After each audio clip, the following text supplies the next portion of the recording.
Moin Leute, was geht? Willkommen zu einem neuen Video. Heute gucken wir uns den Gigantoraptor Regili, oh Gott, Maya, ja, die Namen, Leute, oh Gott, ich kann mit diesen Namen nicht anfreunden.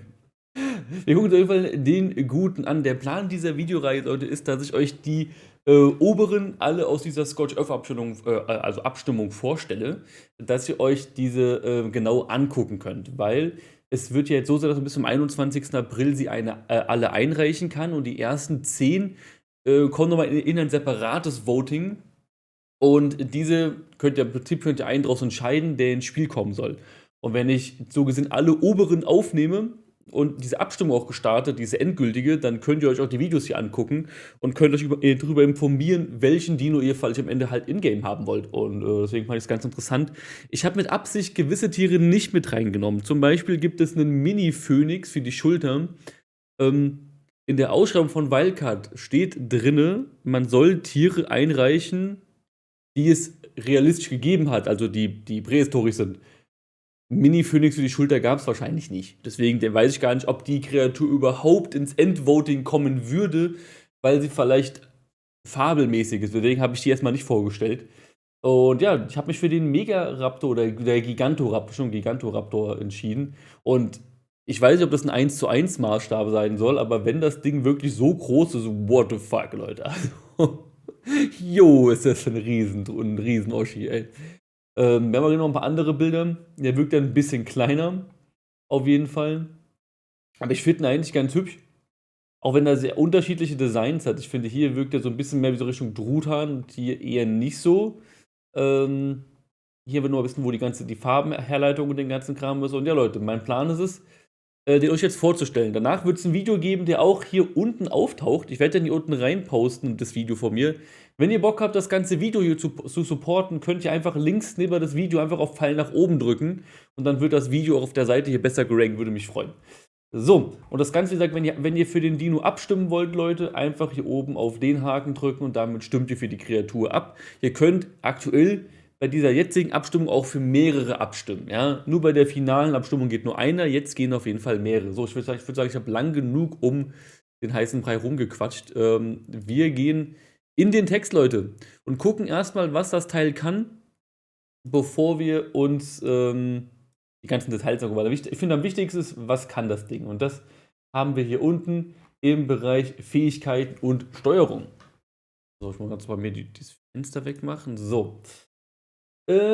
Fähigkeiten und Steuerung. Ich habe Anwendungen sowohl für das PvP als auch für das PvE mit dem Gigantoraptor in Betracht gezogen. Ich habe mein Bestes gegeben, um für das offizielle Spiel auszubalancieren. Aber bitte beachte, dass dies nur potenzielle Ideen sind und dass die Mechanik des Gigantoraptors immer so ausbalanciert werden kann, wie es Wildcard für richtig hält.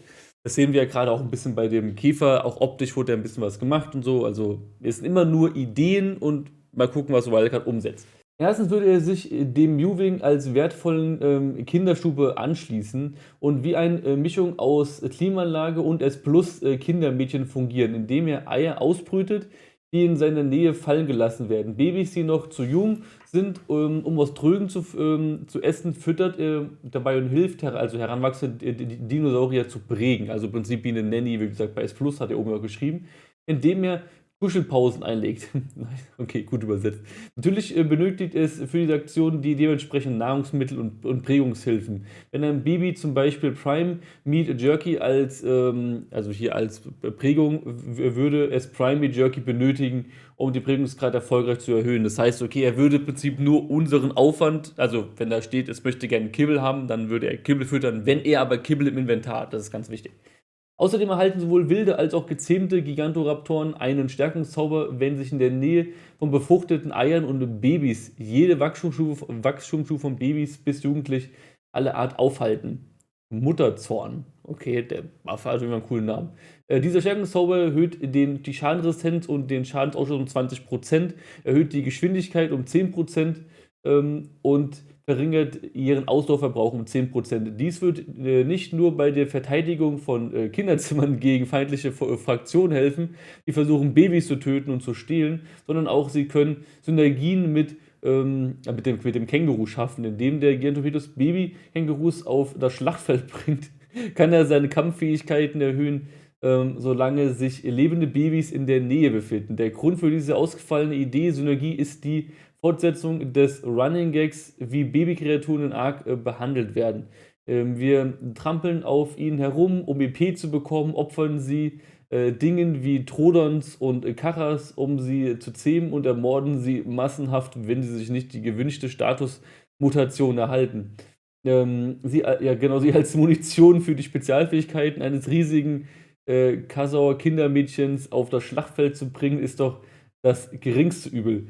Eigentlich die Idee ist ganz cool, ja. So nach dem Motto, okay, ihr müsst eure Babys nicht alle wegwerfen, kryot sie und ihr nehmt im Endeffekt, wenn ihr in den Kampf mit dem Gigantoraptor nehmt, werft den Baby raus, dann bekommt er einen Buff. Oder wie schon gesagt, ein anderer Spieler reitet einen Känguru und packt das ins Beutel, dem Baby ins Beutel und dann geht's los. Die Idee ist ganz lustig. Ich weiß gar nicht, wie groß die Range ist. Müsste man dann halt, wenn da steht, die Range ist halt sehr, sehr groß, könnte man sogar hingehen und könnte bei Bosskämpfen einfach ein Baby mitnehmen, es irgendwo in die Ecke parken und dann einfach den Stärkungsbuff mitnehmen. Könnte irgendwie ganz lustig sein. Was die Steuerung angeht, Linksklick, also wir gehen jetzt immer hier vom PC aus, aber es gibt auch eine Umsetzung für die Konsolen natürlich. Linksklick, ein Klauenhieb, langsam, trifft aber zweimal und hat einen Grundschaden von 30 für jeden Treffer, hervorragend geeignet, um größere Ziele oder kleinere Gruppen zu erledigen. Damit kann Fleisch geerntet werden. Rechtsklick, ein kräftiger Tritt, der starken Rückschuss verursacht, je niedriger das Zugewicht des Ziels im Vergleich zum Gigantoraptor ist, desto weiter wird es zurückgeschleudert. 25 Grundschaden. Ein einfacher Hackenangriff, der viel schneller trifft als der Klauenangriff und besser geeignet ist, um einzelne Ziele zu treffen. 35 Grundschaden, erntet Beeren. Okay.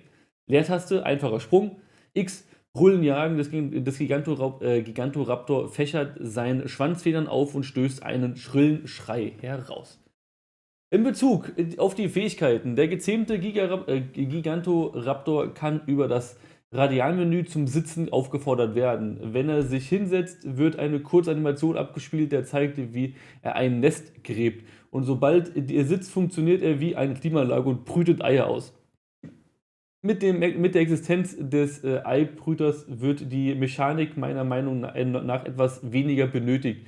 Und es ist nicht so wichtig, wenn man sie nicht zum Einsatz kommt. Wenn Gigantoraptor gewinnen sollte. Ja, ist doch die Frage, Leute, wenn S Plus und den ganzen Kram bei Arc Extended wirklich alle Funktionen beinhaltet, das wissen wir derzeit ja noch nicht,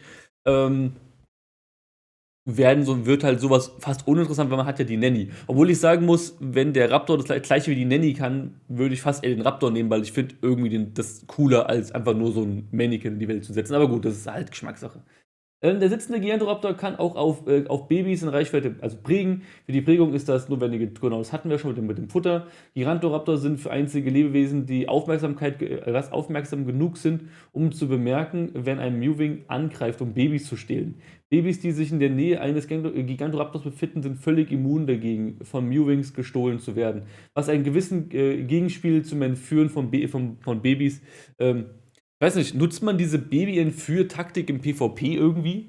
Also im PvE ist das ja uninteressant, aber ist das im PvP irgendwie wichtig? Das würde mich mal mega interessieren. Leute, noch ein paar Punkte zum Gigantoraptor hier oben. Den Teil braucht man nicht übersetzen. Da wird eigentlich nur gesagt, dass er halt sagt, er ist schon wieder zurück. Der war bei der vorigen Abstimmung auch schon mal dabei für ältere Sachen. Er bedankt sich auf jeden Fall auch an die Leute, die das Dosier gezeichnet haben, dass er sich halt ein paar Ideen überlegt hat, wegen Kinderfähigkeit, also wegen den Babys und den ganzen Kram, das hatten wir gehabt. Und wenn wir zum Zähmen gehen, das ist auch relativ interessant, weil der hat wirklich nicht zwei Varianten überlegt, bevor das Video nämlich zu lang wird. Der Gigantoraptor kann auf zwei Arten gezähmt werden, die jeweilig ihre eigenen Vor- und Nachteile haben.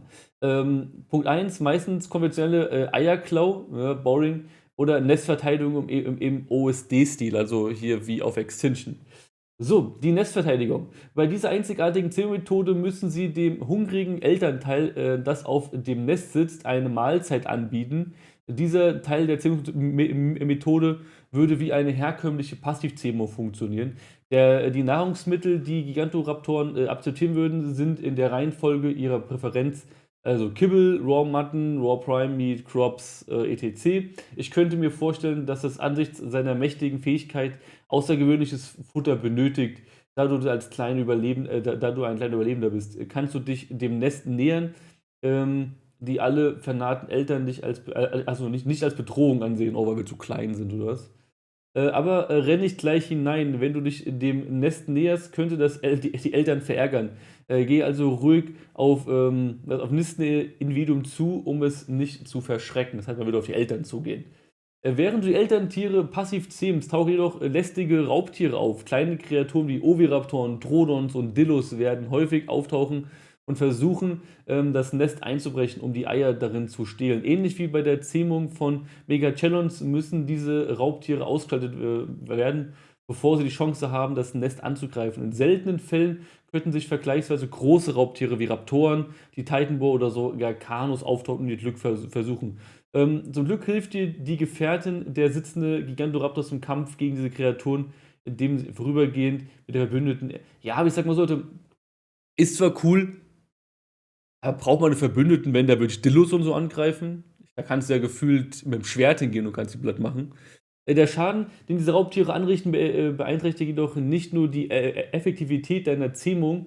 Wenn der sitzende Gigantoraptor genug Schaden nimmt, werden sich Mutter und Vater gegen dich wenden. Die Ablenkung durch die Nahrung hat seine Aufmerksamkeit so lange von seinem Nest abgelenkt und er mag es nicht, wenn seine Babys bedroht werden. Okay. Also am Ende bekommen wir auf den Sack. Der Vorteil einer solch schwierigen Zähmmethode ist, dass du am Ende 2 gezähmte Gigantoraptoren bekommst. Beide Individuen werden für dich gezähmt, nachdem du den sitzenden Gigantoraptor erfolgreich beschützt und gezähmt hast, wodurch du sofort Zugang zu einem hoffentlich gut ausgestatteten Zuchtpaar hast. Das Nest allerdings nach erfolgreicher Zähmung zerstört, sodass du das Ei nicht bekommst. Ich habe wertvolle Rückmeldungen erhalten, dass es sinnvoller wäre, wenn der Partnerbonus ein einzelnes Ei. Ich sag mal so, ich finde es eigentlich ganz cool, dass man dann beide bekommt. Gut, man kennt es in der Wildbahn, wenn man 2 Kreaturen trifft, sind die meistens nie im gleichen hohen Level. Also gibt schon, aber selten.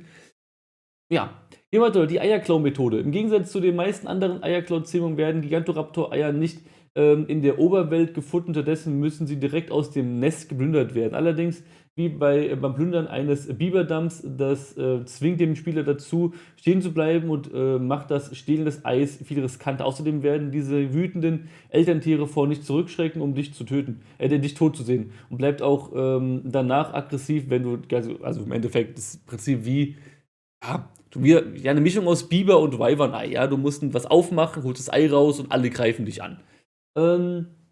Diese einzigartige Eiermechanik soll verhindern, dass das Ei einfach gestohlen wird, nachdem Eltern im OSD-Ziel gezähmt wurden. Ach so, ja gut, macht Sinn. Aus handfesten Gründen ist dieses Nest ein bisschen wie ein, Schrödingers Nest. Warum sollte es hingebungsvolle Eltern ihr Baby zurücklassen und diesem Mensch zu folgen? Offensichtlich liegt es daran, dass noch kein Ei im Nest war und das Paar gerade erst Wurzeln schlagen hat. Zumindest würde ich diese Balance nicht spielmechanischen. Ich weiß nicht, ob es 2 Methoden gibt, Leute. Ob die euch am Ende sagen, okay, sie machen das mit dem Eierklauen und mit dem OST. Das müsste man auf jeden Fall mal gucken. Weißt du, was sagt ihr denn? Findet ihr, dass der Gigantoraptor eine coole Alternative für Ark ist? Ich muss ehrlich gestehen, wenn ich mir jetzt mit den anderen Dinos angucke, finde ich ihn nicht ganz so fundamental wichtig im Verhältnis wie zu. Ich finde beispielsweise den Strauß oder den Megaraptor einen Ticken cooler, aber ich finde den jetzt hier nicht schlecht. Schreibt mal eure Meinung in die Kommentare, würde mich mega interessieren. Dann sehen wir uns hoffentlich beim nächsten Video wieder. Euch noch einen schönen Tag. Bis denne und ciao, Leute.